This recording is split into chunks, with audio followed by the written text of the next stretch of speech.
On this episode of the Star Trek Universe podcast, we are talking about the Star Trek Discovery Season 2 Trailer 3, if that makes any sense, and a whole bunch of your feedback right after this.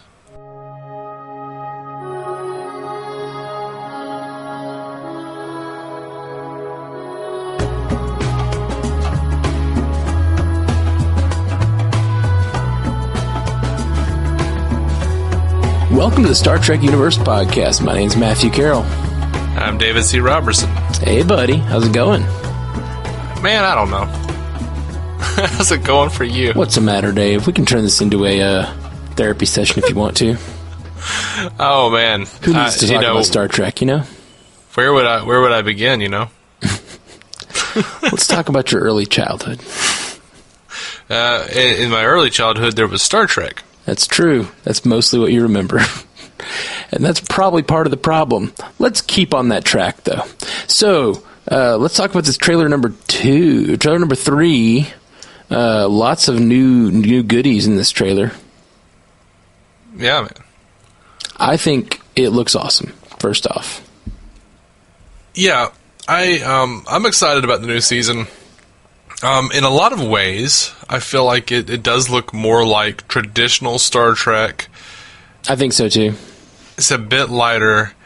One of the things that I kind of saw, though, that gave me pause was, like, you know, I run a DC podcast.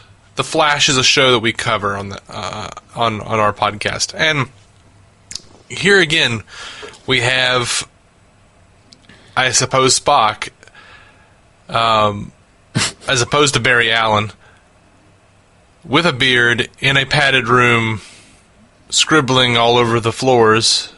Barry Allen did it on the walls. Right. I don't know. That's not a new idea. I mean, I think they've done that in a lot of TV shows and movies. Including Star Trek. Including Star Trek, yeah. And Buffy, and Ash vs. Evil Dead. What was that line from DS9? People who are well don't write on walls. Yeah, something like that. We actually wrote it on our wall in our apartment. That's right, we did. In Sharpie. That's right. I don't think the listeners know that. Like, they know that I used to live with Jason, but they don't know that I used to live with you. Oh yeah, we lived together for a while. But before you even moved in, me and a few other friends, and I came home one day and wrote in Sharpie on our walls. We'd lived there for a lot of years, and finally I just decided that I'd given up on our security deposit, and I wrote in Sharpie on our walls.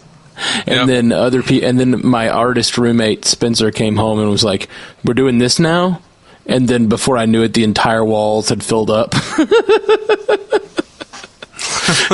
And yes, I think you came over and wrote that Star Trek quote, "People who are healthy don't write on walls." No, I don't think I did. You did that. Oh, really? That's funny. I drew a giant Malcolm Reynolds from Firefly. Yes, you did that as well. Anyway, you moved in a year or two later, and we continued to just write on the walls all the time. We had people signing our door. Yeah. And then eventually, when I did move out, not thinking I'd get the security deposit back, but just trying to be a good... trying not to get charged probably even more, I did paint the walls, and it was very difficult. Sharpie does not cover up easy. Yeah.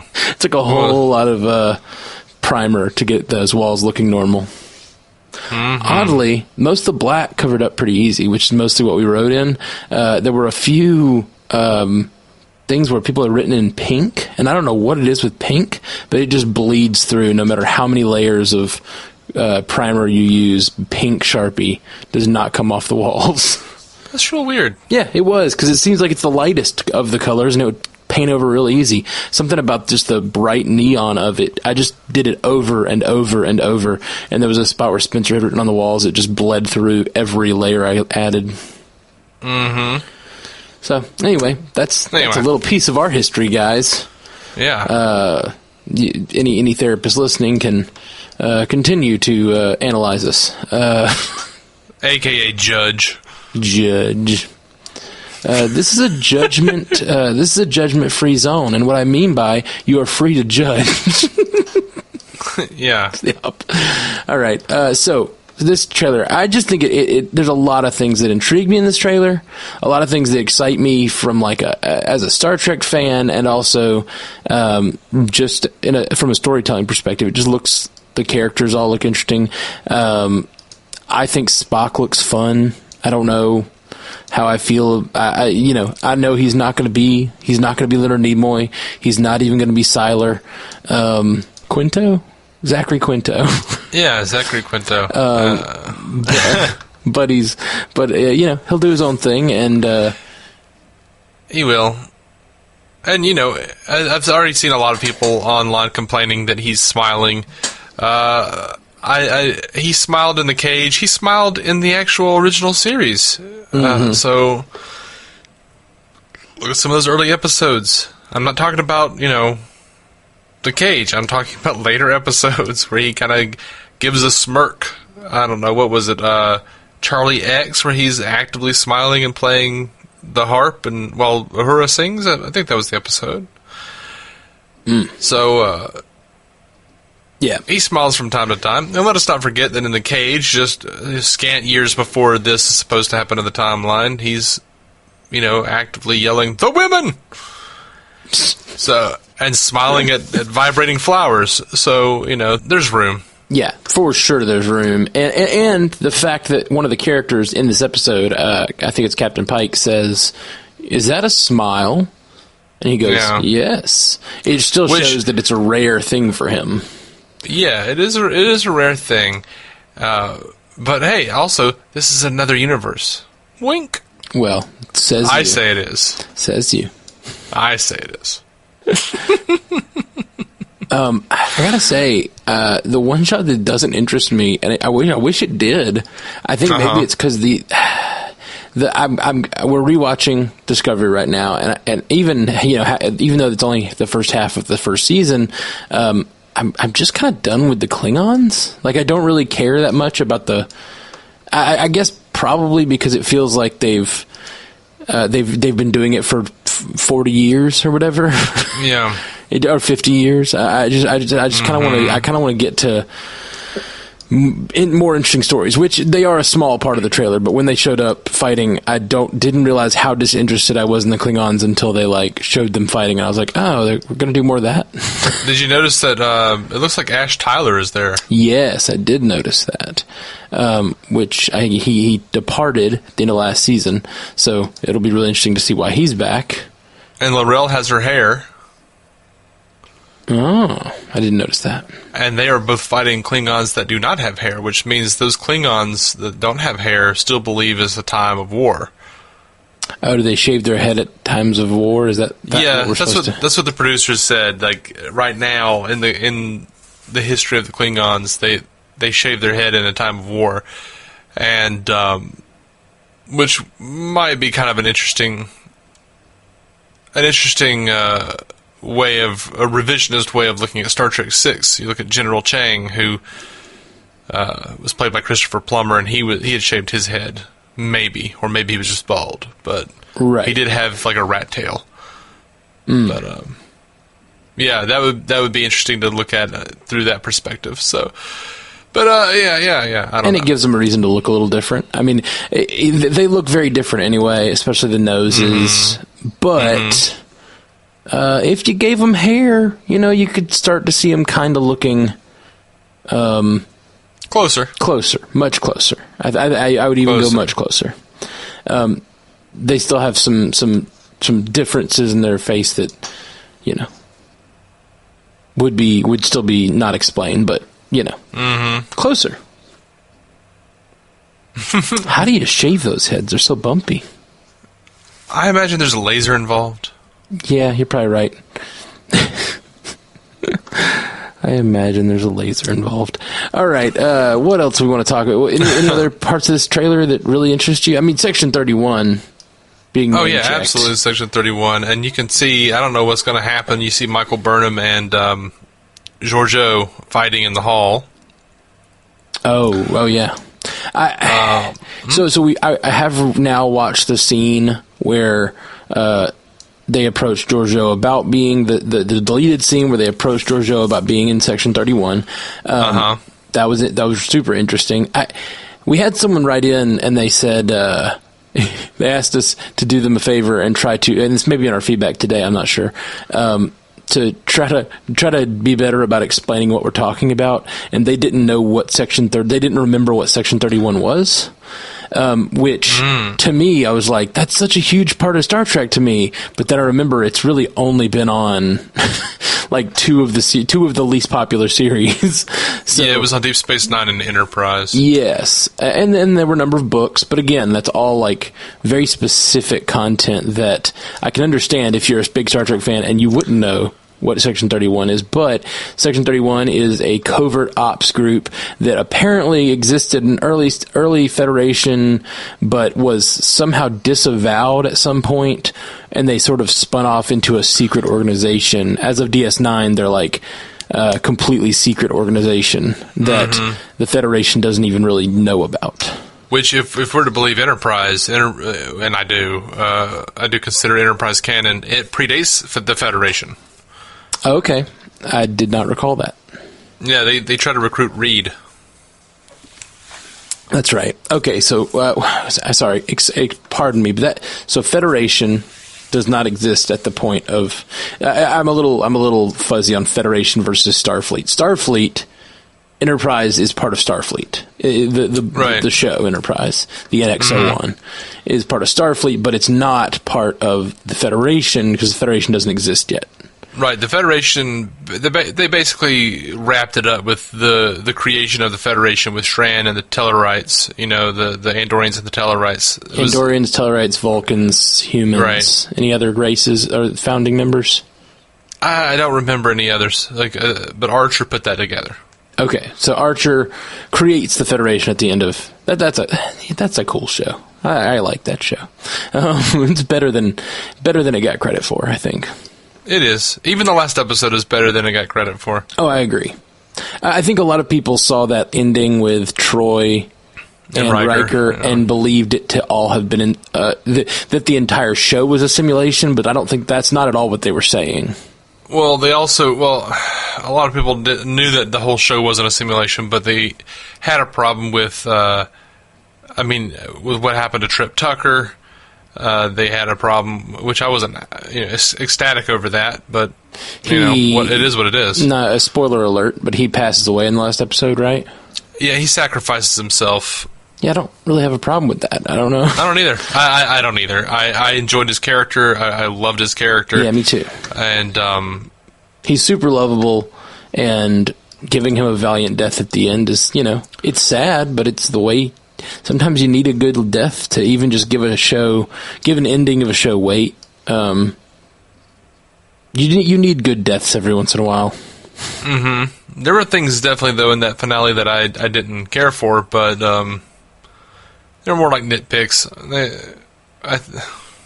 I got what they were trying to do as far as being a love letter to the fans. I don't know. I wasn't mad at it too much. I was just like, all right. So many people are angry about that show in general.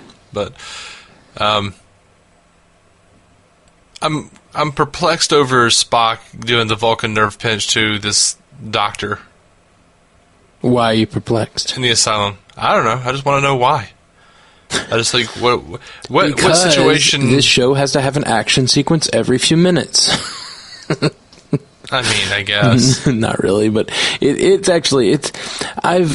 we're rewatching it, Discovery Season 1 right now. If you guys have been following the cast, you've been hearing our takes on these episodes, and I am noticing that for them, they do a lot of things to just throw an action sequence in here and there that don't have weight. Like, correct me if I'm wrong, and it's very possible that I am. Have they done the trope more than once this season where they've started a scene and it's ended up being a simulation? Or is that what just happened once and it just really bothered me? I only remember that happening once. It just seems like they're always doing something with action that doesn't end up having stakes at all. But then again, they open. We just finished watching one that we're going to have a cast on in a couple weeks that'll drop. But they did finally have a scene where, like, you know, I don't know, the stakes are high at points, and every once in a while something matters, and really, and that does, I guess that's better than just constant you know what? action sequences. What's that? You're right. There was two. Yeah, it seemed like there were more than one. There was one where Lorca and Tyler are running around in a simulation fighting Klingons. That's right. And then there's on the bridge. One on the bridge, yeah, where they're fighting Klingons, and it's just like you're in the middle of a war. You could make me feel like you're in the middle of a war by having actual battles, and you're already doing all the CGI for it. Like, it just kind of feels like. It made me feel like that when they opened this most recent episode, which we're going to cast about today, so that's why it's on my brain. They open one episode and they're actually in a battle, and it made me be like, are they actually in a battle? Like, the whole time I was questioning. Yeah, I didn't question it. I was fine with it. It doesn't bother me at all. Yeah, I just would rather them not have a need. If an episode doesn't call for an action sequence, you don't have to have one. Like, that's right. That's my point of view on it.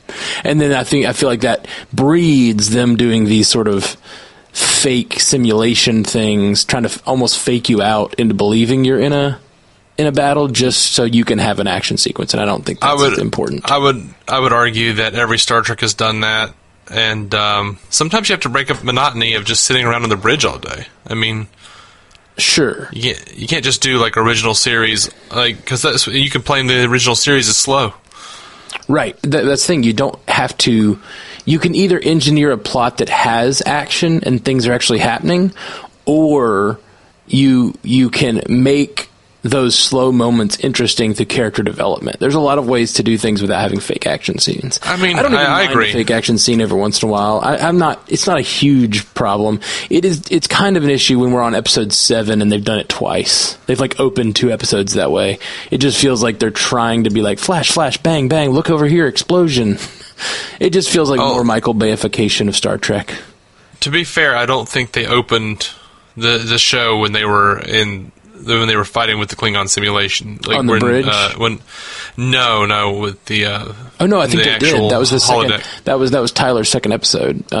It was his opening scene of his. It was how they opened that episode. I'm pretty certain. Yeah, I don't remember that. The other one exactly. wasn't the first thing that happened, because Burnham is. It's the second thing that happens, because Burnham is talking to Saru, and then they open the doors to the bridge, and they're in the middle of a battle. And the reason that the thing that calls it out as not real is the fact that, like, I feel like if you were on the ship and they're in the middle of a battle, you would have known. Mm-hmm. And they're just having a conversation on the turbo lift, and then the doors open and they're in the middle of a battle. Anyway, this is all for Discovery talk, and we'll do that later. My point is, I just don't feel like we always need to have action sequences if they don't have stakes. To me, action sequences without stakes don't matter, and they bore me. Yeah. I'd much rather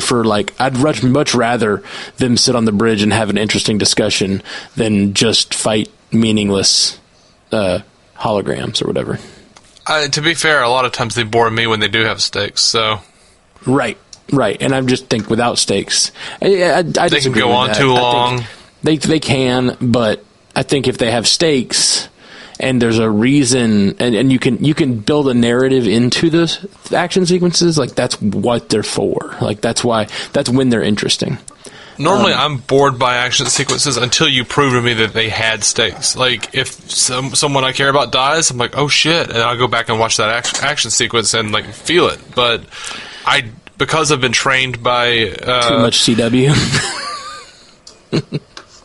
Actually, I was going to say Western narrative to believe that action that our main characters are never going to actually get hurt. Right. I just don't care. Well, see, and that's why you have to be, when you're building a show like this and building an episode and building an action sequence, you have to be able to you have to look at the meta of the Western narrative, and you have to build something in that makes you care.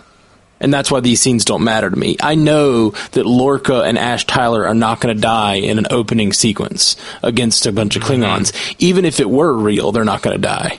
Like, he gets hit in that scene. He gets hit with a blaster, and I'm not even like a disruptor, I guess. And I don't even care because he's not going to die. There's not going to be any stakes to this at all.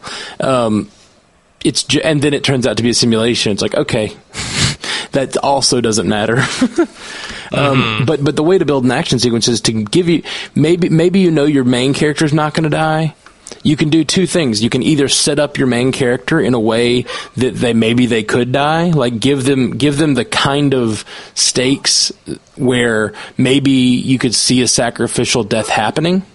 And then you go, oh, they're actually going to their death. They've set this episode up in a way that is leading to me to believe that this is possible. Or you could go the in the same method. You could go with the Game of Thrones method and literally just kill main characters constantly, so you just believe anyone could die. Like they've completely retrained the audience on Western narrative. Like it's insane over there. But the other thing you can do is introduce smaller characters and actually give them an actual arc that you believe that they could die and you care because they're a character you've grown to care about, which is harder because it gives you one episode to build a narrative around a character. So either of those things works well, but these kinds of scenes, to me, are just like flash, no substance. Thank you for purchasing the Matt Carroll Masterclass on writing. Yeah, absolutely. Anytime. Hey, man, I'm here to break down this shit. I'm here to express my opinion about what I think about these narratives, and I don't shy away from it. So I'm really intrigued about the Red Angel. Yeah, me too. I mean, we've got this screenshot of if you like pause on like when the Red Angel comes in on the monitor that they're watching, it's a church. Okay. And it actually says the East Fork Presbyterian Church. What? Yeah. Do you have can you send me that image? Sure, I guess so. Interesting. Okay, so I'm looking at these pictures now. Yeah, so there's like soldiers. It looks like modern day, like current day soldiers in like a current day church. I don't know how modern they look. I don't know what modern day soldiers look like. I just mean like in our time, not their time. To me, yeah. Well, yeah, that's what I'm saying. I don't know what American soldiers. I don't know what our soldiers look like. I mean, I don't know exactly, but that looks like sometime in the last century, not 300 years in the future or whatever. Mm-hmm. At first, I saw that shot in the trailer, but it was so fast, I just thought it was like Federation soldiers of some sort. Right. But that looks like, especially given that it's got that church in it, makes me think more like it's like closer to today instead of. It might. I mean, it does say Federation Archive and archive data on the screen. Okay. Cool. So yeah, I want to know what this. I mean, I understand that this Red Angel is telling Spock about this coming apocalypse or whatever, and that's why Pike is taking over the Enterprise, the Discovery, so they can check out these red bursts or whatever they are. Right. We've got these red bursts, and also it looks. There's a shot of all of them surrounding what looks like a shuttlecraft. And to me, that medical symbol looks so much like the Red Angel. Interesting. Yeah, right? And they're all standing around it with their phasers out like they have tracked something down. So, well, that scene, though, in the trailer, that's Georgia, yeah. Wasn't it? It is. It's interesting that she's on a medical transport, too, for one thing. Mm-hmm. Well, she's Section 31, man. She can be in anything. Got to be covert. Truth. There's also this Alpha 5 looking motherfucker. What? Yeah.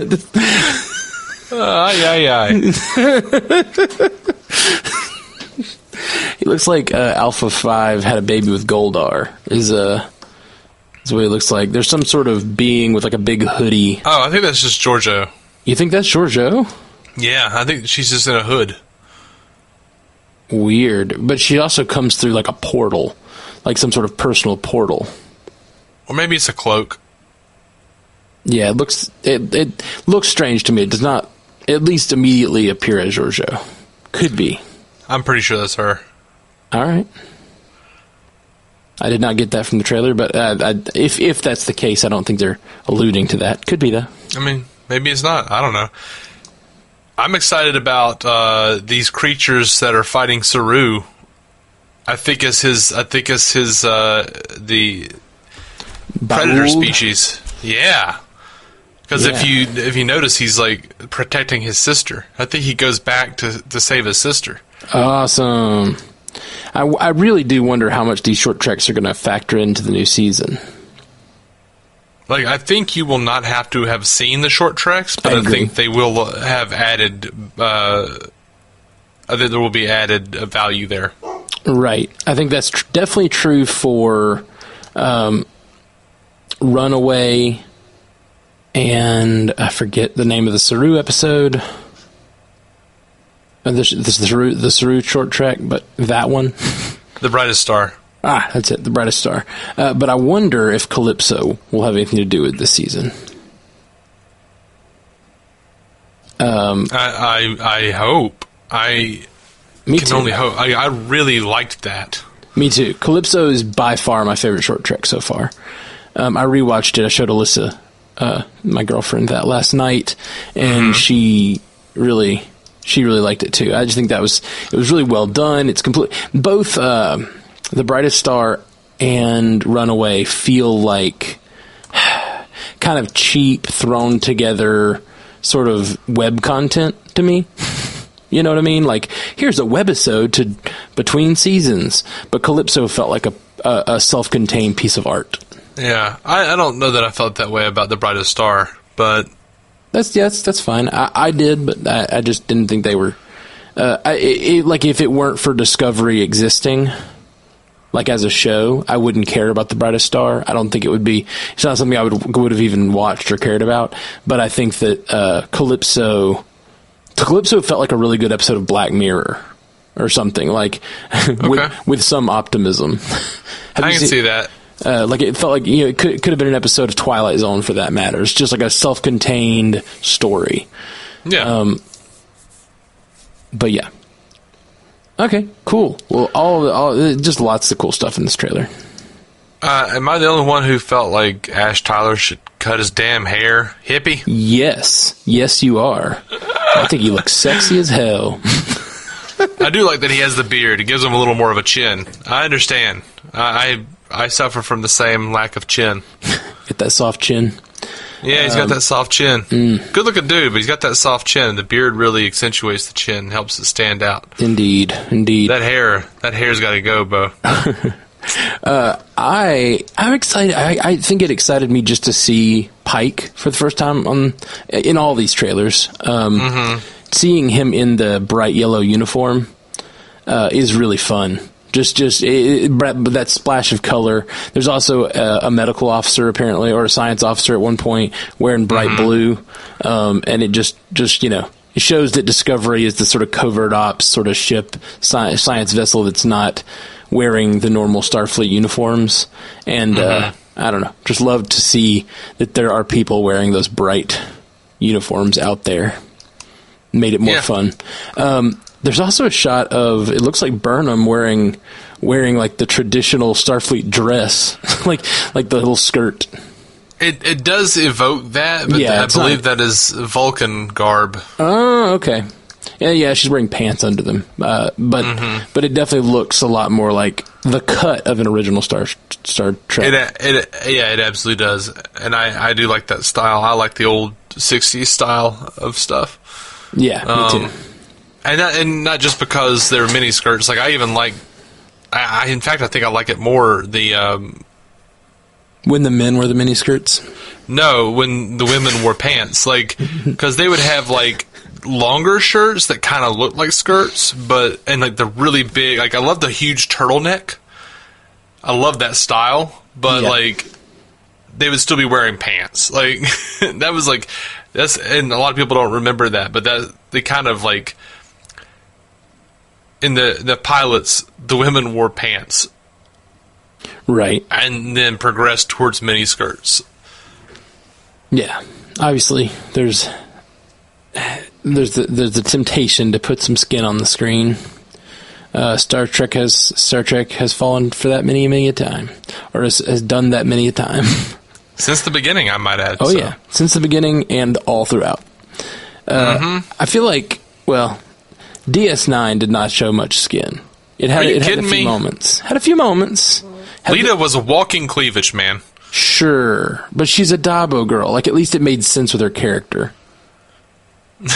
You know what I mean? Like, that matters to me. Like, if you're like the head officer on a vessel and you're showing that much cleavage, it's one thing. But if you're like a Dabo girl, like, that's a little different. You know? Why, man? What's wrong with them expressing themselves as they want? I mean, clearly there are other officers who are wearing, lady officers who are wearing pants. And if you go to Next Generation, clearly there are men wearing skirts. Yes, there are. It doesn't matter what sex you are.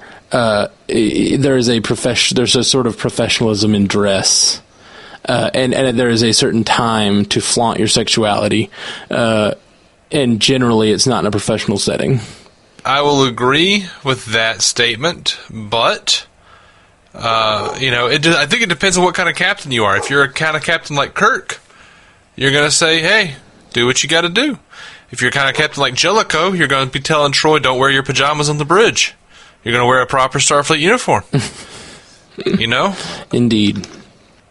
I think it depends. And if you're like a captain like Pike, you just say, "I'm not used to having women on the bridge, period." Yeah. I don't know what the hell that's about. Yeah, I'd love to see him say something like that on Discovery. I would not. I would. I'd think it would be great. Let's just leave that not canon. So there's also a shot in the trailer of some sort of being that appears to be materializing, almost like a symbiote, or... Yeah, the little rock that's inside of the container that Tilly has, and then like Stamets is trying to like suck it off of her with some sort of energy beam. Is that what you're talking about? No, I'm talking about like Saru. I guess it's the being that you were saying probably is the Baul. Yeah, that's what I was talking about with the Baul. Okay, and it could be the Baul, and yeah, Dudley has a sister there. That looks like it could be an interesting episode. Mm-hmm. Cool. All right, well, that's about all I got to say about this trailer. Any other points you want to make about the trailer? I am loving that Stamets is still running about with Tilly, and they're doing stuff. I don't know what this little rock / weird alien fungus thing is. I don't know what's going on there. I also don't know.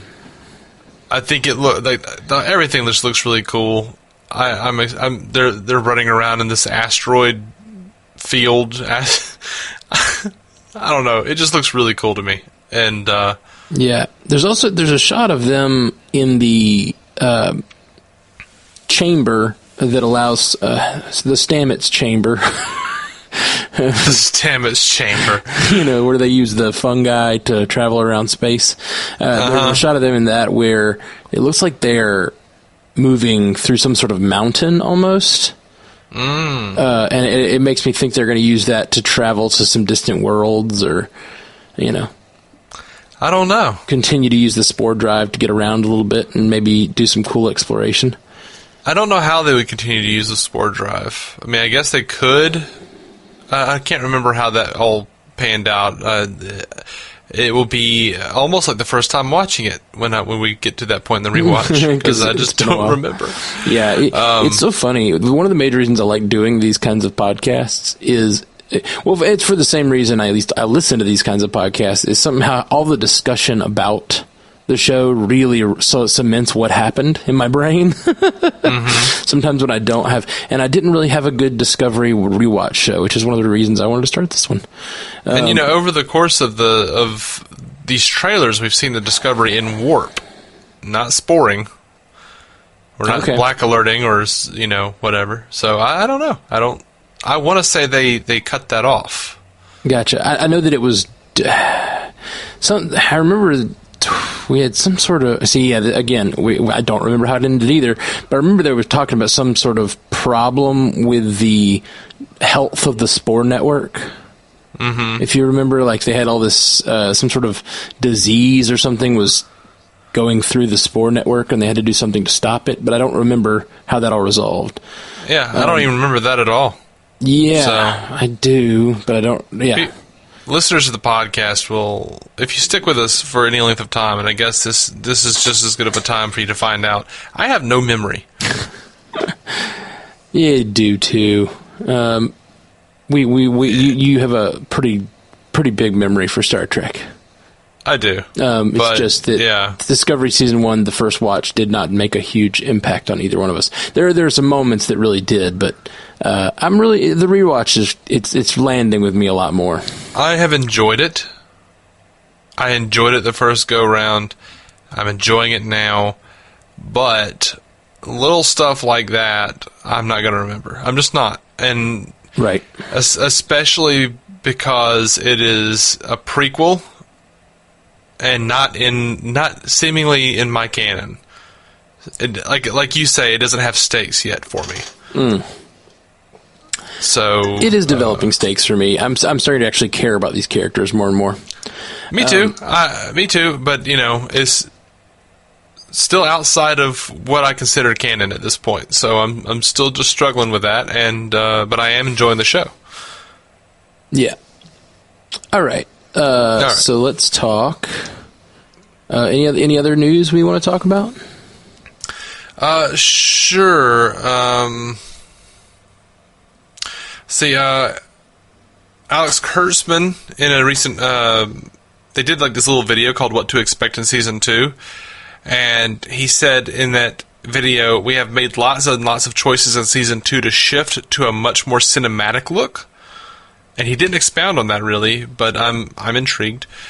He says, at the same time, we have done everything we can to protect what is small and intimate, which is the relationship between the characters.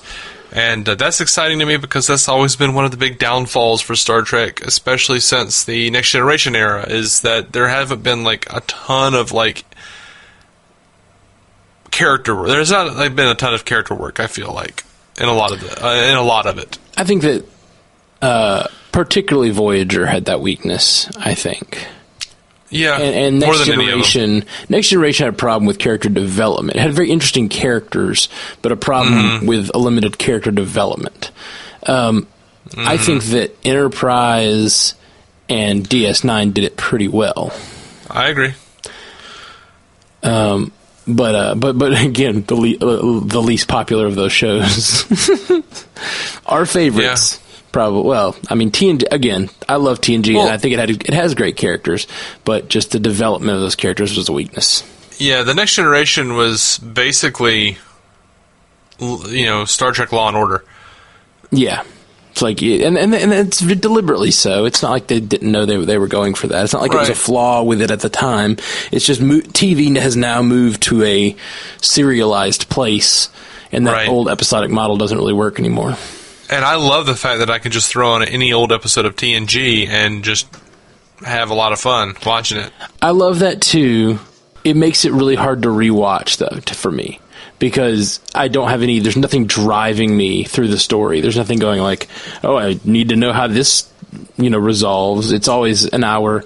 It's always like a little bite-sized thing that resolves and the crew is back to normal. Mm-hmm. Very rarely are there any real stakes to anything. Yeah. So they released a new Discovery synopsis and a poster. The poster's gorgeous. I'd put it on my wall. It looks like almost like a classic movie poster. It does. It looks awesome. But yeah, after answering a distress signal from the USS Enterprise, Season 2 of Star Trek Discovery finds the crew of the Discovery joining forces with Captain Christopher Pike on a new mission to investigate 7 mysterious red signals and the appearance of an unknown being called the Red Angel. While the crew must work together to unravel their meaning and origin, Michael Burnham is forced to face her past with the return of her estranged brother Spock. So not a lot of, I wouldn't even say that there's anything new here. Like, everything we've just read is stuff we already knew. Right. It's just reworded. So a little bit. I feel like the Red Angel is going to be the big thing, at least for the first half season. Yeah. And I don't know how much you've been reading or whatnot, but like, what's your theories on Red Angel? Who do we think Red Angel is? Oh, I don't know, man. I don't have an actual theory. If it was, my hope would be Cisco, but it's not going to be Captain Cisco. Oh, that would be so great. Oh man, you just sold me on that. As I said in this trailer, that medical symbol looks a lot like it to me, and it makes me think maybe that has something to do with. Right. With some of it, but that doesn't. But what that means to me is help. It means it's someone coming to help. I think the Red Angel is probably a good guy, and because it has apparently appeared over time, because we have a video from it appearing apparently in a close to nowadays in some sort of war scenario. I have a feeling it's some sort of guardian angel type situation, which to me seems to elicit a possible time traveler. I don't know. Didn't Spock say that like the angel warns of an oncoming apocalypse, that someone's trying to destroy all sentient life in the galaxy? Yeah. Well, that's what he says that it is warning of. Yeah. I don't know that to me that. I think he's and this is me not remembering the trailer super well, but he says something about it always foretells a great death, like lots of death or something like that, which to me seems like maybe. Oh man, the Red Angel is Doctor Who. The Red Angel is the walking personification of Saru's ganglia. Right. Yeah. Well, my point is, I think it's if I had to guess right now, I think it's a time traveler of some sort who is, it's Samuel Beckett is what it is. You know what? I would love it if it was a time traveler come to set the timeline right. It very well could be. It could be that this is a, just like in the Kelvin timeline was our timeline shifted, maybe this is the timeline that we get shifted from. Yeah. That could be interesting. The Red Angel is J.J. Abrams. Red Angel, destroyer of worlds. Yeah. I don't know. That's my just off the cuff, off the hip theory is that it's possible we have a time traveler on our hands. Maybe so, man. Maybe so. Yeah, maybe so. I'm excited to see what it is, though. It just reminds me a lot of kind of old school Star Trek. Like, this is not the best example of Star Trek, but it reminds me a little bit of like a Star Trek V. Or something like that, where you have like a sort of mythical, and a lot of the original series where there's sort of a mythical creature, some sort of like something like in Star Trek V, they're going to find God. They're like looking for God. Look, it's like, say what you will about Star Trek V, I don't think it's a great movie. Sure, but the premise is fun, and it is the most like an original series episode. Yeah, no, and that's what I'm getting at, is that I think that this reminds me of that in a good way. Like, this reminds me of that sort of fun, there's a Red Angel out there, we don't know what that is, but we're going to have to go find out, and it's going to end up being something scientific, something somewhere between scientific and spiritual, and we're going to have to try to like resolve that within our characters are going to have to resolve that within themselves. Like, I love that kind of stuff. And it's not going to be an episode, it's going to be a chunk of the season at least. Exactly. I dig that. It's the kind of serialized story you're telling I love, but you know what? On the rewatch of Discovery, they've done a really good job of balancing serialized and episodic. Because I agree. Every episode I watch, I get a really good, fulfilling story, a good character arc, but it all drives the story forward. I'm loving it. All right. Last bit of news: CBS All Access did confirm that that Discovery gets an extra episode. Okay, how many episodes does that mean? 14. Are they all going to run in a straight order, or are they going to do like 7 and 7?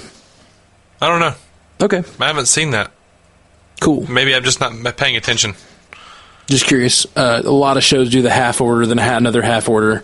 But they did it last year. Yeah, they did. But if they're talking about Picard or Lower Decks coming out in 2019. Which one are we hearing? Well, we're talking about Picard coming out in late 2019, so they could really do either one. That's true. I was just thinking if they're gonna have more things, eventually I have a feeling they'll run it all in one consecutive run. And they'll move on to another show. I seriously doubt we'll see Lower Decks we'll probably see Lower Decks sometime mid. They haven't said it, but I would say mid 2020. Yeah, I think you're right. Just from when the announcements of those happened. It takes a long time to write. Takes even longer time to animate. Mm-hmm. They have to send it off. Who knows where they're sending it off to? Yeah, it'll be a while. For sure. So we got some feedback, right? We absolutely do. That is, I think, the bulk of the episode. Oh, no. I thought we were winding down. Yeah, we're on page 2 of 6, buddy. Well, feedback probably isn't going to take nearly the discussion time. Well, I don't know. Maybe. Who knows? We had a feedback episode recently where we had like 3 pieces of feedback and we talked for like 2 hours. We're just here to provide you guys with more content. Right. All right. So we got a new email from we got several feedbacks from Randy Christopher, and he writes. Thank you, Casey. Hello again, Matt and Matthew and David. Thank you for the feedback episode. It was super fun to see the importance of Spock in the episode title, and really cool to listen to you both mull over the points I made in the feedback. That was a blast to listen to. I especially enjoyed your response to the photo. He was dressed up as Khan. Yeah, I remember. Badass photo. Absolutely. He says, there aren't a lot of Khan cosplayers out there. The best ones are usually women. I think it has to do with the chest. But I liked hearing your feedback on that.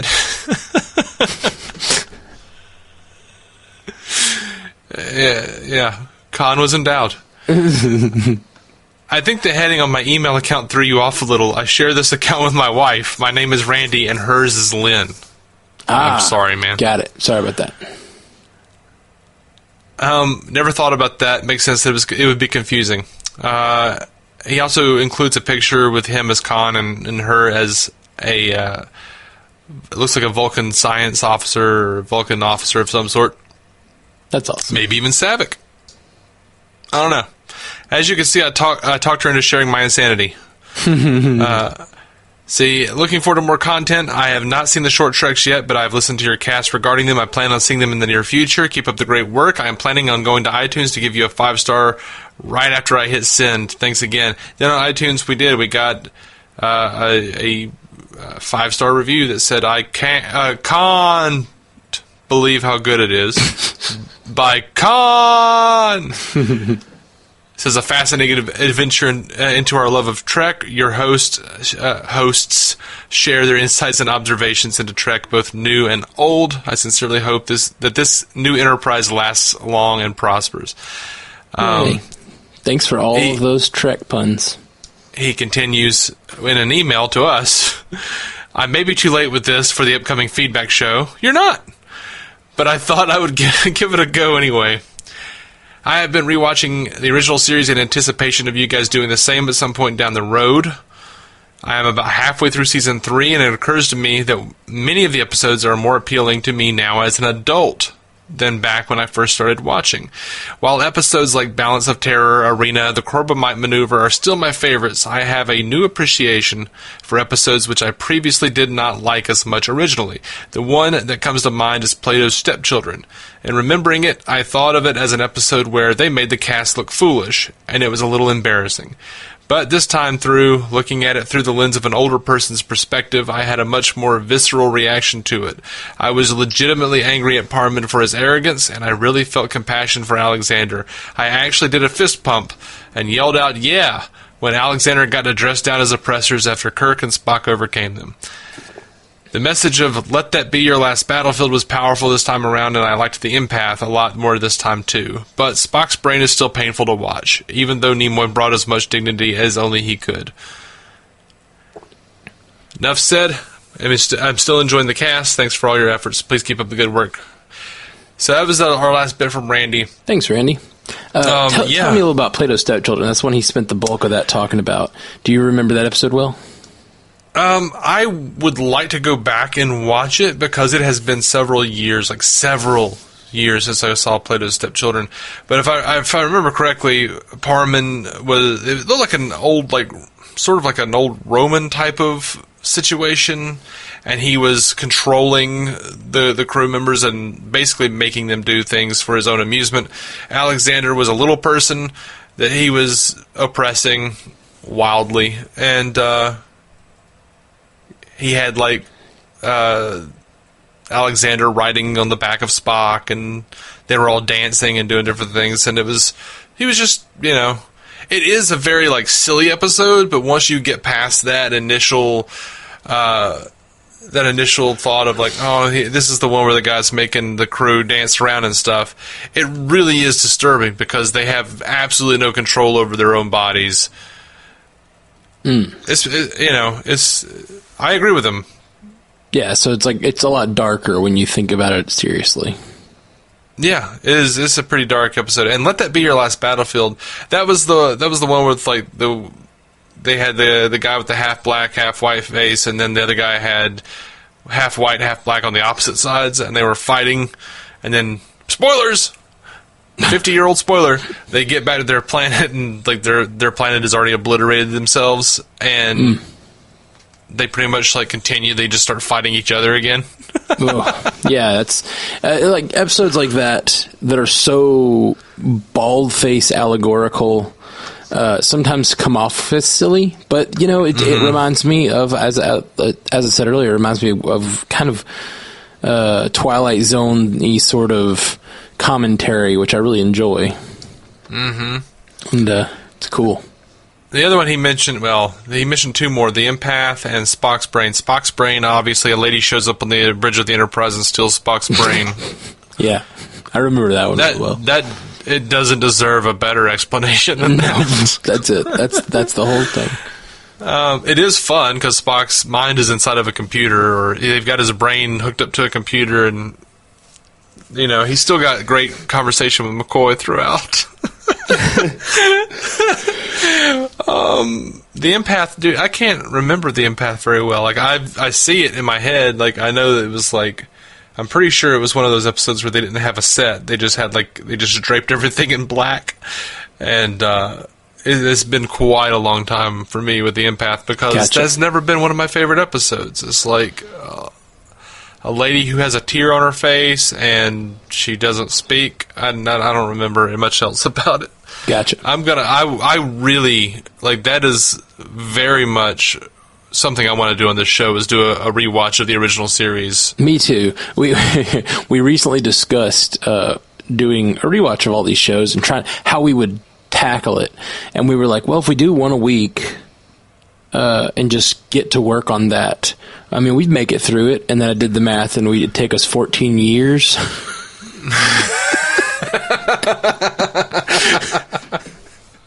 And that's presuming nothing else comes out, and we can make one a week every week of a classic track. And we struggle hard enough to make one a week of like the stuff that's currently coming out. So I don't know that we can do one a week of doing every episode of Star Trek would be it's going to be a daunting task, and we'll be in our 50s by the time we get there. I'm all right with that. Me too. I'm not going anywhere. I'm not going anywhere. Well, I hope. I'm not planning on going anywhere, is what I said. Yeah.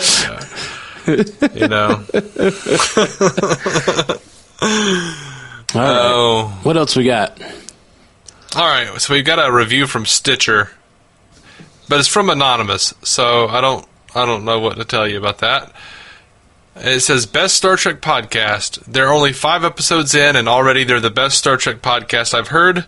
Matt and Dave don't pander to specific politics, love or hate things blindly, or talk down to each other when they disagree. I disagree. Hey, you saying I talk down to you, or are you vehemently saying that you talk down to me? I am not saying either. I'm just saying maybe both. I'm just saying at the very least, we have the capacity to. Sure. I just think that's a very nice thing to say. And you're like, I disagree. Yeah. The fact that we can disagree well is a good thing. Right, maybe so. And maybe we do, maybe we don't. I don't know. Yeah. Well, thank you, Anonymous Stitcher. There's some more of it. Go ahead. Yeah. He says they're funny and have good insight into what makes Star Trek work and what doesn't. You can tell they've been watching the franchise and talking about it for 30 years, as they claim. Give it a shot. Oh, man. Thank you. That's a super nice Stitcher. Like, it's not only a nice Stitcher comment with lots of kind things said, but I really do take it as a huge compliment that he finds that we don't pander to either side politically or hate things blindly, and that we can talk out disagreements, or just straight up disagree and not act hateful about it. Like those are three very big compliments. I really appreciate that. I mean, yeah, that's fine. I was just happy he thought. I'm just happy they thought we were funny. I love how like different our motivations are. Like I'm like, man, those are three like rhetorical things that I really care about doing in a discussion about things I care about. Is these very deep. And he's like, I'm just glad someone thinks we're funny. It's great. That's absolutely true. Those other things are great. I'm happy with that. It's appropriately listed, like in a good order. You know what I mean? Right. Like you did a good job, whoever you are. you wrote the important things first. But just know, to me, funny is the only thing I read. That's what I carry with me every day. That's what you're looking for. Anonymous on Stitcher thought I was funny. Yeah, that sticks with you. Hey, listen, we have some feedback from Bethany Johnson. Who's that? Yeah, that's my wife. Who's that? Why are you talking to me like I'm a dog now? Who's that? Who's that? See, I don't talk down to you when we disagree. I talk down to you for no reason at all. She just responded to one of our posts for the episode for our review of The Brightest Star short, and said, The Brightest Star was my favorite short trek so far. I enjoyed listening to you guys give it a review, too. Thanks, I thought Bethany. it was nice. Yeah, she's my wife. She doesn't have to make that effort. She could just tell me those things. Yeah, but then she wrote it on the social media. Then I don't hear about it. Thank you, Bethany. All right, we got a bunch from Geoffrey James, who was a large fixture of the previous feedback episode. Yeah. And Geoffrey, I thought you said a ma'am. I said my man, Geoffrey James. Yeah, I noticed. I realized eventually. He's got a clarification for us. He says, when I suggested that TOS was not recommended, I meant the high-res versions. The original series should be watched in the original format. The best TOS episodes, in my honest opinion, is Balance of Terror, which I think holds its own against any TV sci-fi. The worst original series episodes, again, in my honest opinion, is Eden. The scene where Spock jams with the hippie band ranks up there with My Mother the Car in terms of horrible 60s TV. I can get that, yeah.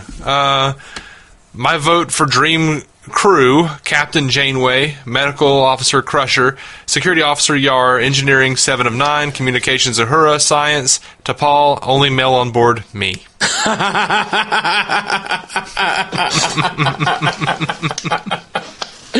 Oh, I thought Geoffrey was going to go with this like super enlightened crew choice. Right. Very, very, very, very matriarchal of him. Right. And then he just went with the straight up I don't even know.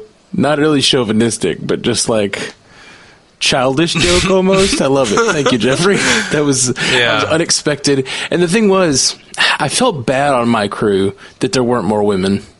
Right.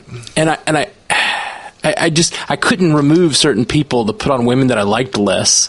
The thing about Matt is he just can't get used to the idea of a woman being on the bridge. Yeah, I'm a real Captain Pike in that way. Really. You're a real Pike. You Pike-ass motherfucker. All right. That was really good. That was really good, Jeffrey James. Yeah. By the way, Balance of Terror, I do enjoy that episode, but what bothers me about that episode and makes me not think it's the best in a lot of ways is the fact that they're all whispering. They're all whispering during this battle, like they're like it's an old submarine movie or something. Like the enemy will hear us through. It's just nonsense. I understand I know when the show came out. I know they didn't know things. It's still ridiculous. It bothers the hell out of me. Interesting. I think actually, like years ago, you and I were watching that episode together, and you like looked at me and said, "Why are they whispering? They're in space." And I'm like, "I know, man. I don't know." Yeah, I don't know. I don't remember the episode well.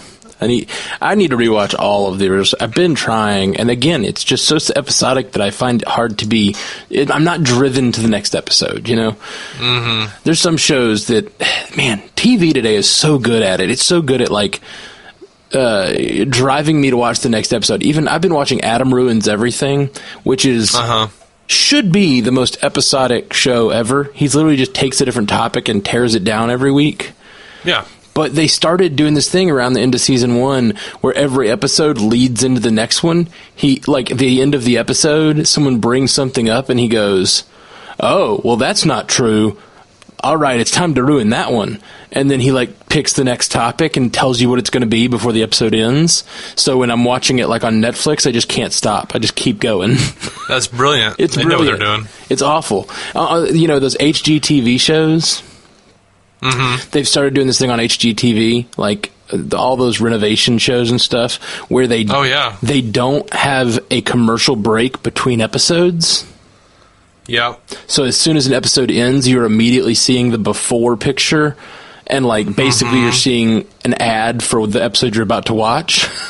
Right. And it just is, it's genius. I feel like I'm sitting down at a slot machine, like it won't let me get up. Yeah. Yep, those Scott brothers have dominated a fair portion of my life that way.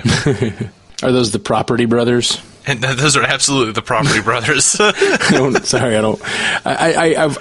Love It or List It, I think, is the one that we watched like days and days of. It's so bad. It's such a waste of my time. It's such a waste. I've done Property Brothers, like the $1 Million Properties. And there was an adjustment period after marriage.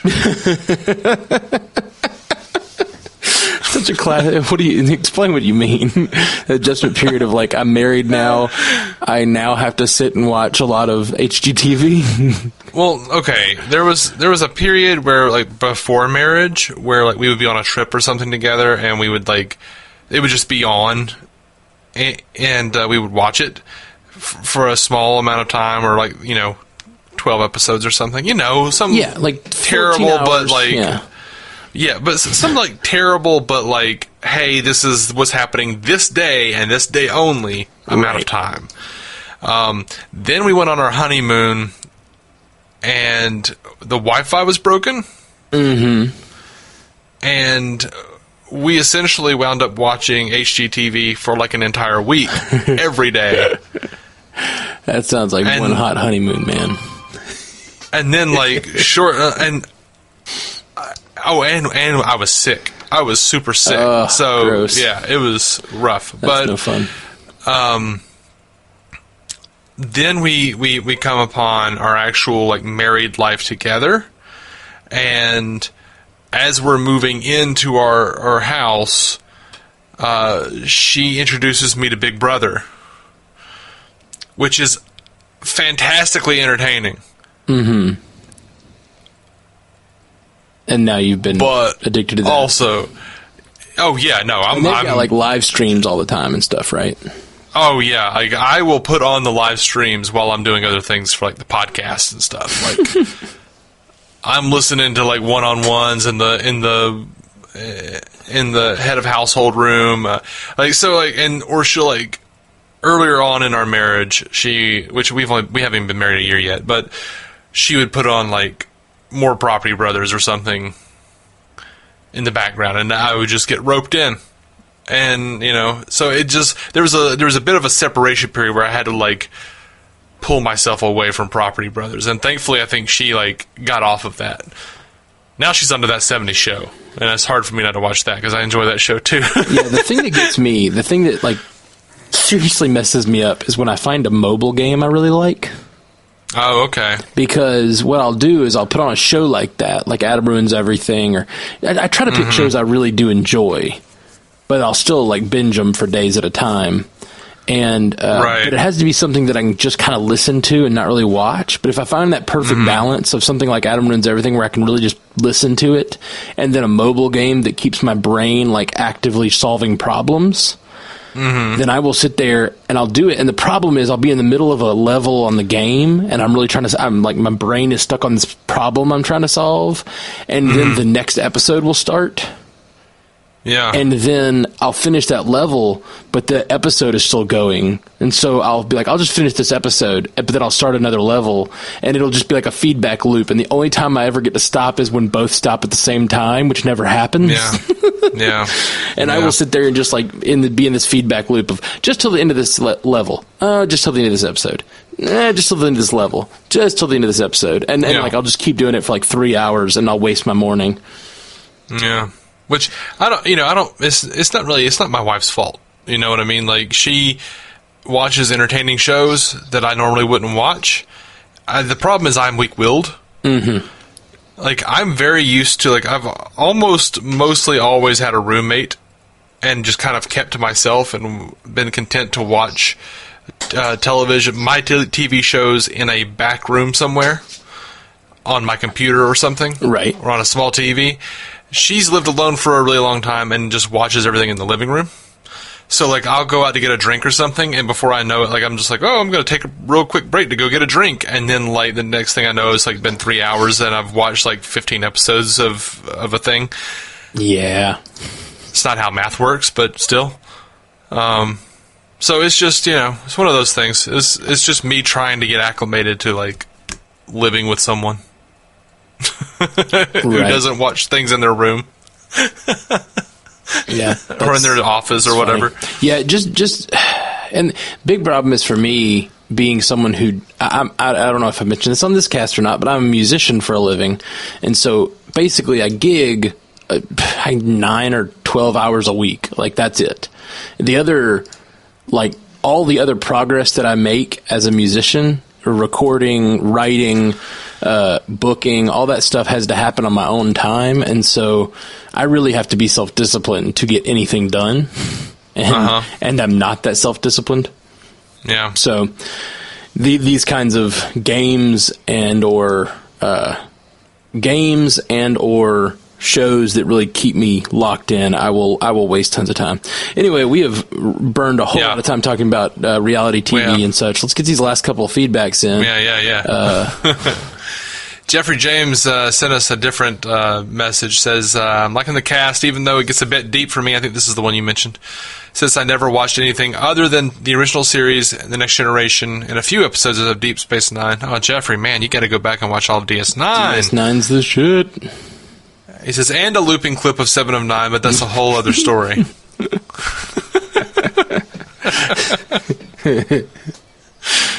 All right. I love Geoffrey James' obsession with 7 of 9, and honestly, all of the female crew members. Got 2 words, Jadzia Dax. Oh, yeah. It's not, buddy. And honestly, well, is that a spoiler? Esri as well. Jadzia and Esri. And Lita. Are real cute.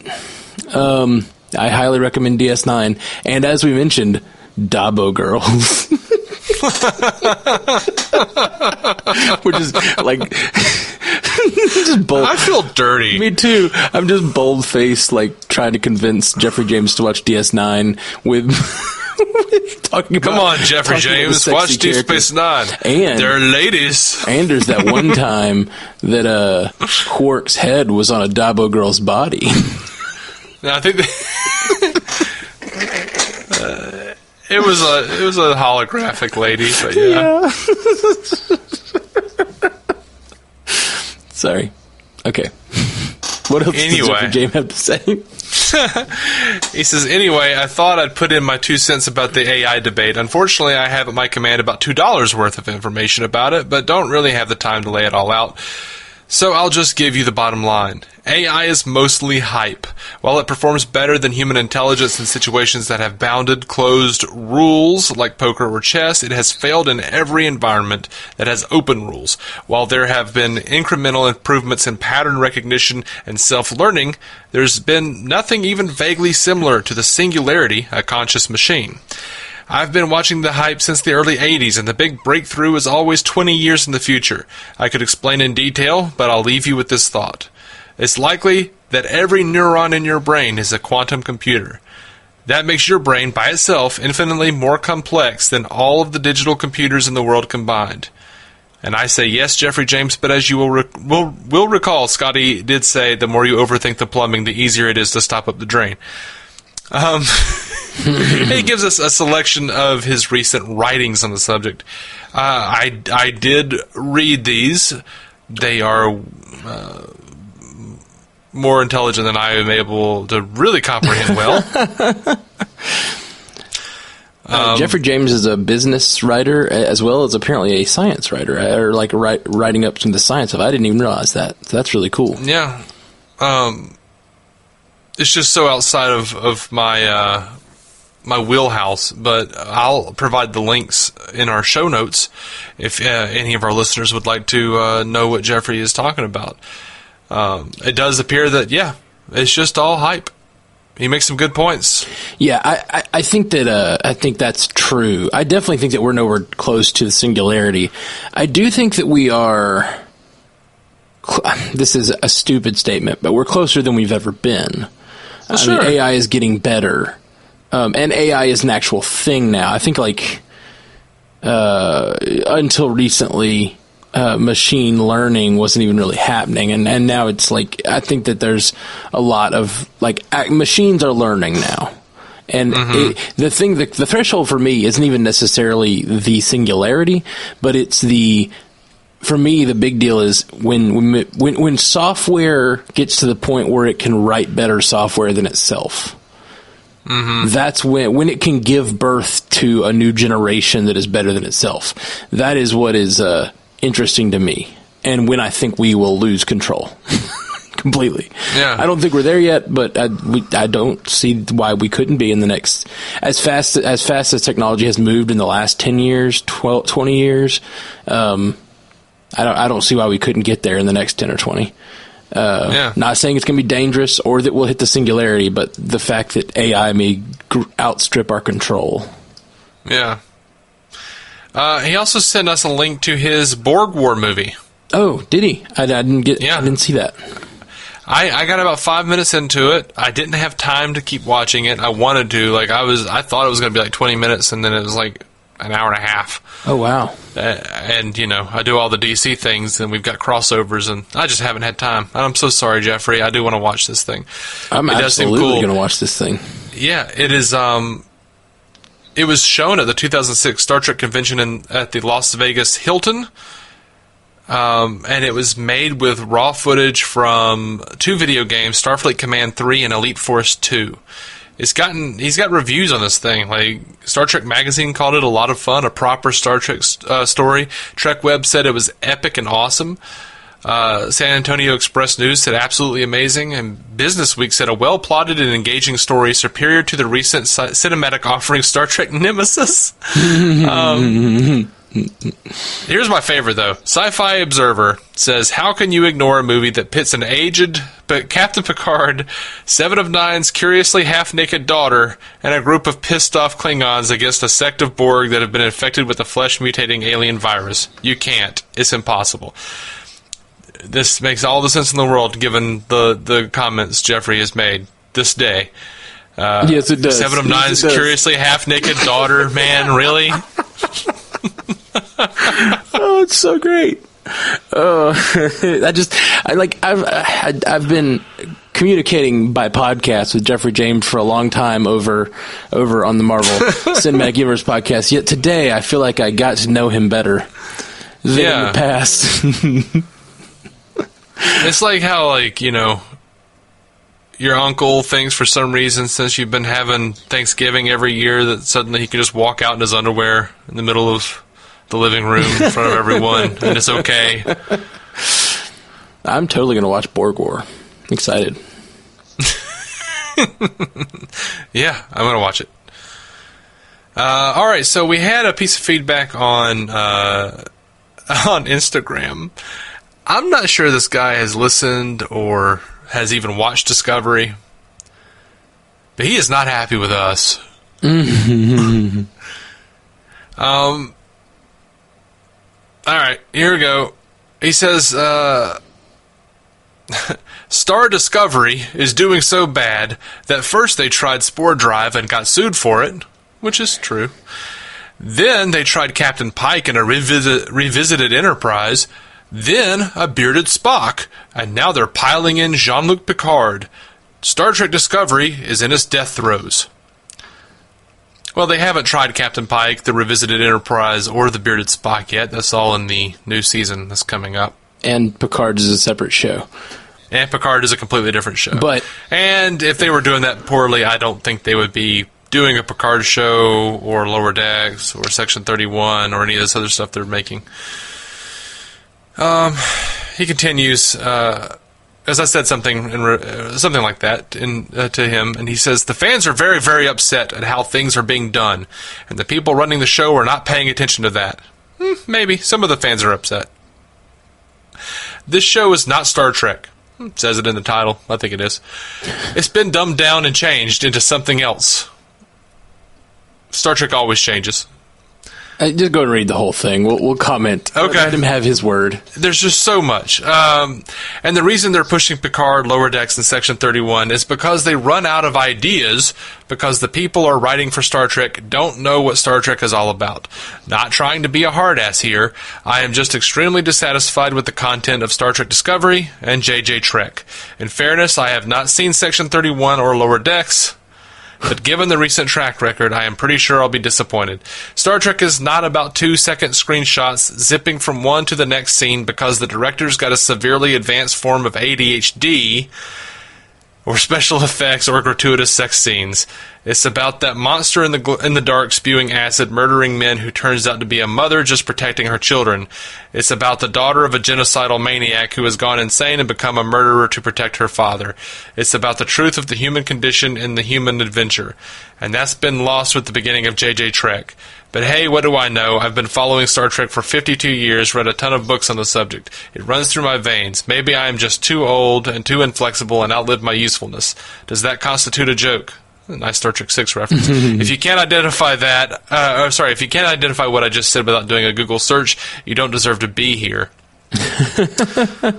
All right. I can identify the fact that they got sued on Google, and I can identify that there are people who are pissed off. But it seems like you have not watched Discovery, because they are a lot deeper than JJ Trek. And JJ Trek is even a lot deeper than what you're implying, I feel like. Not saying it's on par with the original, but right. I think all the things that he's saying here have their merit. They have points, except for the obvious fact that he hasn't really been following it or watching it. So I would say to this fellow, give it a chance, because I think that literally a lot of the things that you mention here, like one of the things he says, what is Star Trek? And he says it's the monster in the dark spewing acid, murdering men who turns out to be a mother just protecting her children. That's the tardigrade. Like they did that. Like it's kind of. I mean, it's obviously not protecting her children, but it was just protecting itself. This show has the depth, has some of those moments, and is actually trying to be in its themes Star Trek. It really is. If you're sitting there going, Lorca's not a Starfleet captain, you might be right. I mean, you might want to watch season 1 and find out why it feels that way. Yeah, there's a lot going on, and it's not going to be like an episodic thing anymore, where you can just identify what everybody is by the first episode, and it's never going to change. Right. And that's not to say we can't call this show out when we feel like it's being too flashy for flashiness sake. Right. And sometimes it does that. And sometimes it does that. And the original series did that. I talked about it in this episode, how little I liked the need for a action sequence every 10 minutes or whatever. I think that we don't need that. And when you do them, you hit me over the head with them, they bore me, and they just feel like you're trying to appeal to someone who isn't here for the kinds of things I'm here for. Which, maybe they're just trying to broaden who watches the show, and that's not such a bad thing, but it's okay to talk bad about the things in Star Trek we don't like. It's okay to even just say, this isn't my Star Trek and I'm done, but at least give it a shot is all I would say. Watch this and watch it and listen to the analysis and try to figure out if this show is actually deeper than you realize it is, just from the trailers you've seen or whatever. Yeah, and I do tend to take a lot of exception to statements like, this show is not Star Trek, because Star Trek has been so many things over the years. Sure. So, Deep Space Nine, a lot of people said that wasn't Star Trek. A lot of people said the Next Generation was not Star Trek. You can't do more than the original cast, and that's obviously not true. And we don't particularly care for Voyager, but I consider that Star Trek as well. Yeah, I do not like Voyager at all, but it's still Star Trek. Yeah, it's Star Trek. It doesn't have to be what you want it to be. It can be. There's a subjectivity to all of this that you have to. Well, you don't have to embrace that, but I would argue you're incorrect for not embracing subjectivity in art. Sure, I think you can express yourself and say what you don't like, but to ignore what is good there is I think, or even worse, to not watch it and then to judge it based on the little bit you've seen.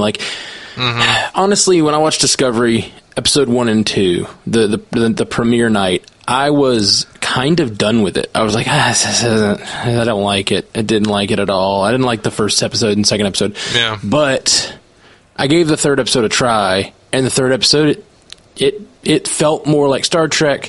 It felt more like a good story. And then episode 4, even better. It grew. And then the last half of season 1 is great. It's great Star Trek. I like the last half a whole lot. It reminds me of tons of the books that I've read in Star Trek. Some of the stuff that the Star Trek books get into that we never have time to do on screen. I feel like finally with Discovery we're getting some of those corners of the Star Trek verse discovered, for a lack of a better term. Yeah. Look, man, Black Omni 27 on Instagram, dude, give it a shot. Yeah. Give it a shot, because remember, Star Trek is also about infinite diversity, infinite combinations. I often wonder what people thought about the Klingons having ridges in the first motion picture movie. They could be equated to people who were upset about the Klingons looking different here in Discovery. Well, this isn't the first time. People said that. I remember people saying First Contact was a dumbed down action movie, and if they had left it there, that I would have been fine with that. Not repeated that formula over and over again, but it's okay if everybody has a different view of what they like and don't like. That's fine. But what I don't like is when people obviously haven't seen things and they judge them. Mm-hmm. You remember? Were you paying attention to the outrage when First Contact came out because it was the first PG-13 Star Trek movie? And this is the first Star Trek movie I'm not going to take my children to see. No, I don't remember that outrage. Yeah, I've always been real big on the message boards and all that, and it was just.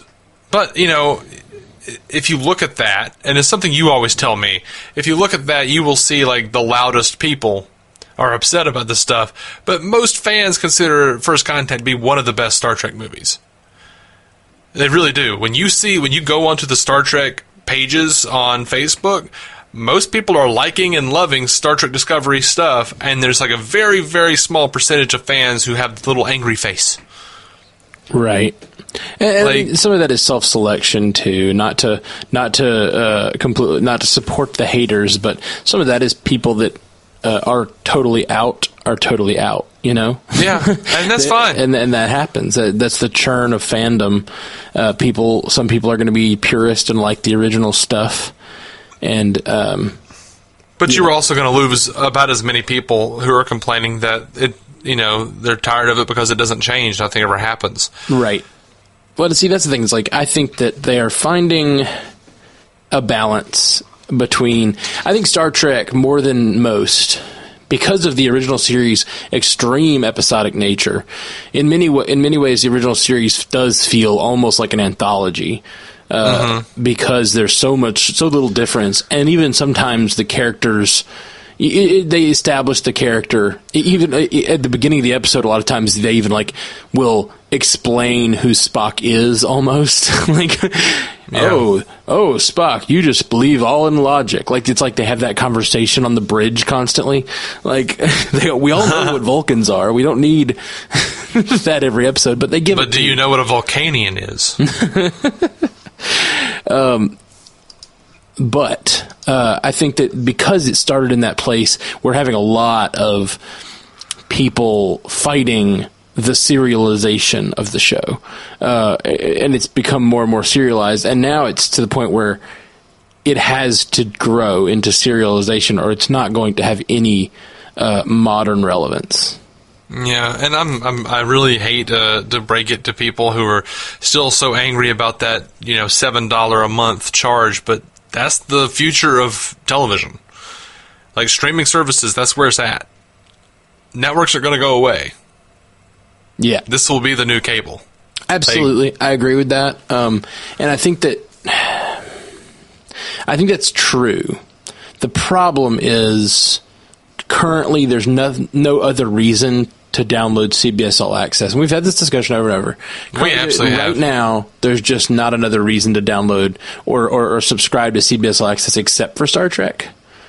I disagree. If you're a Big Brother fan, I was going to say you watch Big Brother, but I feel like those Venn diagrams are pretty. Oh, see, no, there's another reason. Jordan Peele's new Twilight Zone. Okay, see that is interesting. I didn't know that was happening. Is that I don't even know about it. Please tell me. Tell me everything. Jordan Peele is doing the Twilight Zone on CBS All Access. See, now that to me is a Venn diagram that lines up almost perfectly with Star Trek. That is all you need to know. And if you have that coming out around the same time as the Picard series, then I feel like you're going to rope in a lot of original series Star Trek fans that might give a Picard series a chance.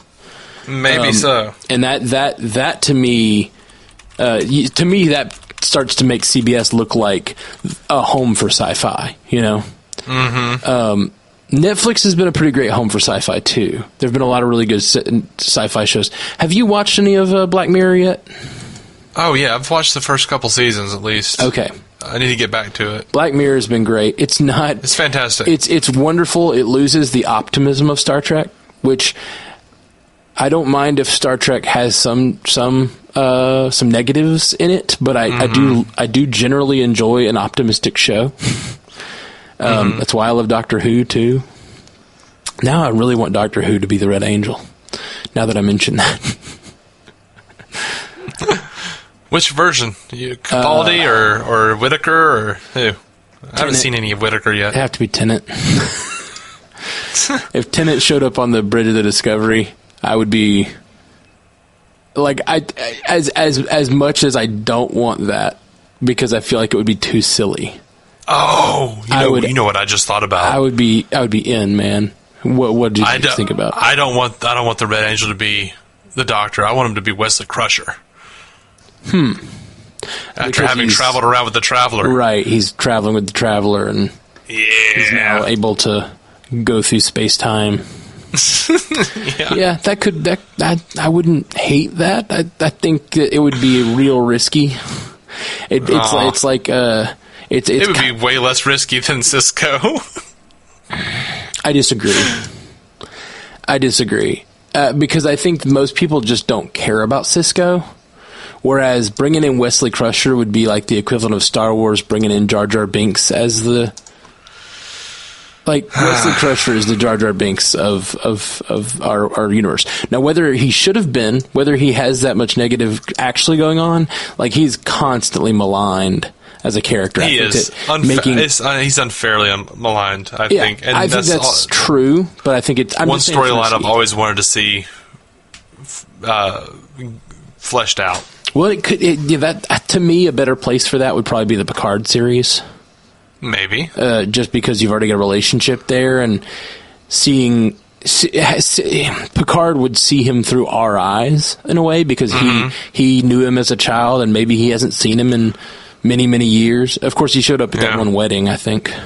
Yeah, he did. He showed up. He's like in like a 2-second scene. Right. Yeah. So he's been around, but he like travels the cosmos, and turns out he's just Will Wheaton. He just comes home, hangs out with his son, plays lots of board games on that board game show. Yeah. All right, guys. I think that's about all for us here on the Star Trek Universe podcast. Thanks. That's all I've got. Yeah, I feel like we gave them a lot. So, did we? Yeah. I think we've been going for like 2 hours or something. Yeah. Okay. So thanks, guys, for hanging out with us here at the Star Trek Universe podcast. We'll be back real soon with lots more Discovery rewatch.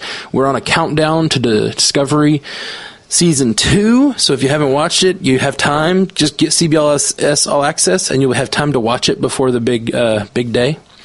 We're also reviewing the short treks as they come out. Yes. So we're here doing all kinds of stuff. So if you're not subscribed yet, subscribe.